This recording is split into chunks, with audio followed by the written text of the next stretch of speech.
नमस्कार। स्वागत है आप सबका आपके अपने चैनल डिम्पल वाणी में। सुचित्रा के हॉस्टल जीवन की उम्र यही कोई 10 साल के आसपास होगी। शहर के बिल्कुल करीब स्टेशन से जुड़े इस हॉस्टल का पता उनकी सहेली मीनू ने दिया था। बस उसी दिन से हर तरह की सुविधा से समृद्ध ये वुमेन हॉस्टल का कमरा उनका स्थायी पता बन गया। ये बिस्तर जिस पर वो लेटती या उठती बैठती हैं, वो जगह अपनों से भी अपनी हो गई।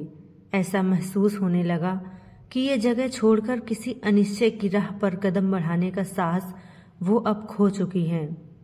इसके अलावा कहीं जाने लायक जगह ही कहाँ है। एक के बाद एक न जाने कितने साल निकल गए, न जाने कितनी लड़कियां आईं और चली गईं, लेकिन सुचित्रा की तरह कोई भी लड़की बेठिकाना नहीं होती। कहने को तो इस शहर में उनके कई रिश्तेदार थे, लेकिन सही मायने में कोई भी आत्मीय नहीं था। महज ऊपरी तौर पर भी कभी कोई खोज खबर नहीं लेता। एक भाई और भाभी हैं। बचपन में उन दोनों भाई बहन में जितना मेल था, वक्त के साथ वो भी न जाने कैसे फीका पड़ गया। डॉक्टरी पेशे की व्यस्तता के चलते सामाजिक दायरा अपने आप सीमित होता चला जाता है। फिर भी जिंदगी में अगर प्यार शामिल हो तो हजार व्यस्तताओं के बावजूद थोड़ा सा वक्त निकाला ही जा सकता है। लेकिन जहाँ चाहत के दरवाजे पर ताले पड़े हों, वहाँ करने को रह भी क्या जाता है। पिछले कई दिनों से इस हॉस्टल में शादी की हवा जोर पकड़ रही है। सुदीपा को ही ले लें, अभी हाल ही में उसकी भी शादी हो गई। हॉस्टल में रहते हुए कैसी बुझी बुझी रहती थी वो लड़की। घर वालों से भी बनती नहीं थी। मैट्रिमोनियल साइट में अपना पूरा प्रोफाइल डाला और अपनी पसंद का लड़का मिलते ही शादी भी कर ली। एक न एक दिन ये मिनी भी शादी करके चली जाएगी। उसके बाद वो शायद ही कभी इस हॉस्टल को याद करेगी भी क्यों। एक बार जब लड़की का अपना घर परिवार हो जाता है, तब जिंदगी उन्हीं में उलझ कर रह जाती है।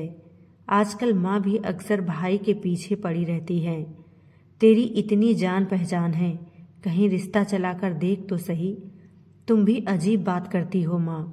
आजकल लड़का मिलना क्या इतना आसान है? फिर सुचित्रा की उम्र पर भी तो गौर कीजिए। लेकिन सुचित्रा की उम्र एक आध दिन में तो यहाँ तक नहीं पहुँची। उनकी उम्र में भी भरपूर उफान आया था। मिहिर अक्सर उनकी गोद में सिर रखकर लेट जाते और सुचित्रा उनके बालों में उंगलियां फेरती रहती।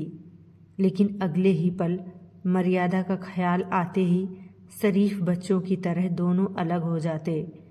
अब तो दोनों के बीच रिश्ता व्हाट्सएप और ईमेल तक ही सीमित होकर रह गया है। मिहिर उन्हें कोई अच्छा सा मैच देखकर नए सिरे से जिंदगी शुरू करने की सलाह देते और सुचित्रा जवाब में हामी भरने के बजाय बातचीत का विषय ही बदल देती। कई साल गुजर गए इसी तरह चलते चलाते। अचानक एहसास हुआ कि शादी की उम्र तो कब की गुजर गई।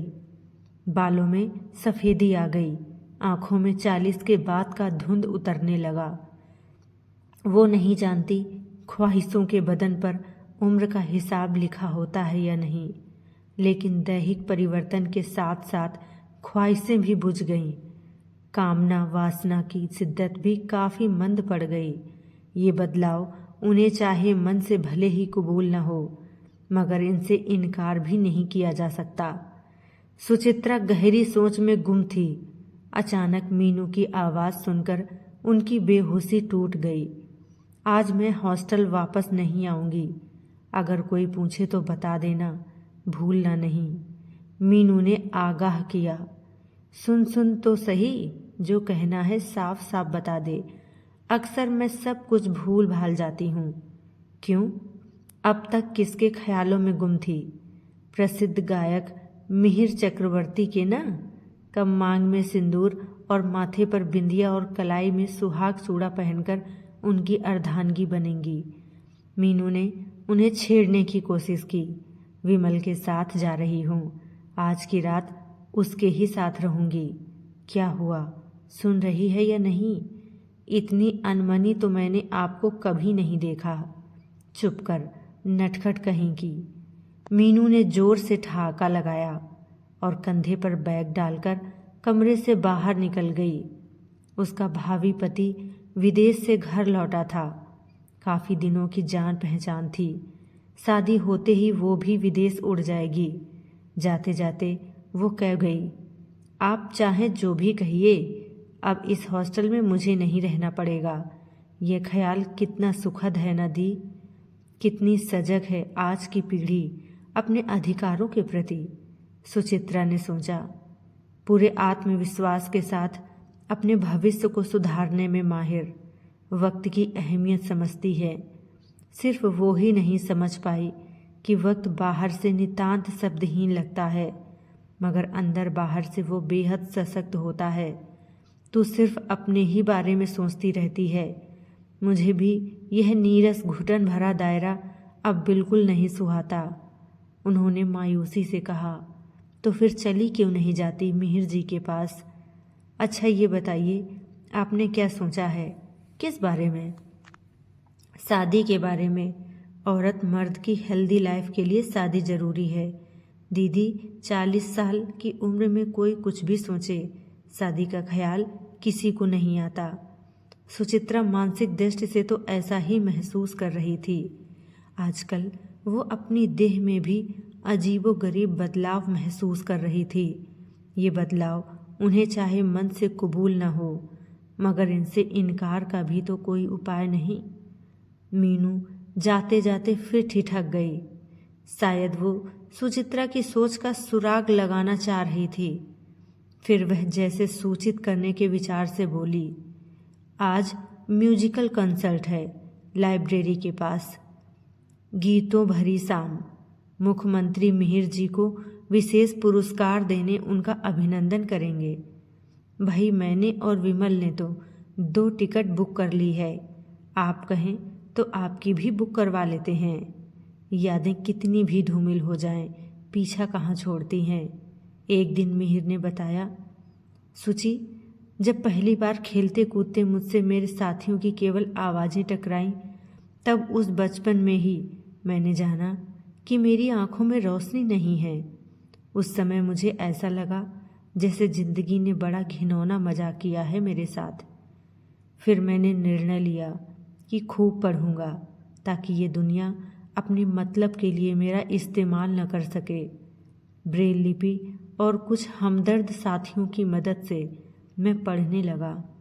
कुछ ने मनोबल बढ़ाया तो कुछ साथियों के ताने भी सहे। यही सब उपेक्षा घर में भी बर्दाश्त करनी पड़ी, लेकिन इन सब ने मुझे और स्ट्रांग बनाया। एक दिन ऐसा भी आया जब मैं अपने पैरों पर खड़ा हो गया।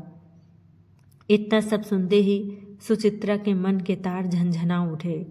पहली बार उन्होंने अपना मन खोला। मिहिर, मैं चाहती हूँ कि तुम्हारे पैरों में अपनी नज़रें बांधूं। तुम इसे कच्ची भावुकता समझते रहो, पर यह मेरा अंतिम निर्णय हो चुका है कि मैं तुम्हारे विश्वास की नींव, धैर्य की उंगली और मुस्कान की चमकती सतह बनूं। मैं ये अधिकार लेना चाहती हूँ मिहिर, जिसके द्वारा तुम्हारी इन सूनी पलकों में मीठे सपने तैरा सकूं। उसके बाद डाक पत्थर में एक सेमिनार में मिले थे मिहिर। शुरू के 2 दिन तो काम में बीते। जब कुछ समय मिला तो सुचित्रा को समझाया, सुची, मेरे लिए तुम अपने घर वालों से क्यों संघर्ष कर रही हो? जानती हो, तुम्हारे मम्मी डैडी का मैसेज आया था मेरे पास। दोनों तुम्हारी इच्छा के आगे झुक गए हैं, लेकिन मैं समझ सकता हूँ कि उन्हें इसके लिए कितनी मानसिक पीड़ा भुगतनी पड़ रही होगी। सुची, बचपना मत करो। ईश्वर ने जो मुझे अंधी नियत दी है, तुम क्यों उसमें भागीदार बनना चाहती हो? उम्र की एकांत सजा की चिंता में मुझे ही सुलगने दो। सारा कोहरा सिमट कर मिहिर के चेहरे पर छा गया था। दर्द से उनका हृदय फटने को हो रहा था। माँ, पापा और भाई से अलग उलझना पड़ा सुचित्रा को। भैया तो बार बार कहते रहे, सुची, तेरा दिमाग एकदम सड़ गया है। जिंदा मक्खी कैसे निकल लें हम? लोग तो यही कहेंगे ना कि राजवंश परिवार को अपनी बेटी के लिए कोई नहीं मिला जो ये अंधा पकड़ा है? बोल, हम किस किस को तेरा आदर सुनाते फिरेंगे और कौन यकीन करेगा हमारी बात पर? तुम्हारी ये कोरी भावुकता ही किसी दिन लड़खड़ा कर सबसे मुंह मोड़ लेगी। तब अच्छी तरह सोच विचार कर लो, यह कोई गुड्डे गुड़िए का खेल नहीं है। सुचित्रा तब अपने घर वालों से नहीं कह पाई कि कमी क्या है मिहिर में। इंग्लिश का प्रोफेसर है, MA PhD संगीत में विशारद। और नहीं तो मिहिर से ही कह देती कि ये तुम नहीं, तुम्हारा भय बोल रहा है। तुम्हें तो खुश होना चाहिए, मुझे प्रेरणा और स्नेह का संकेत देना चाहिए।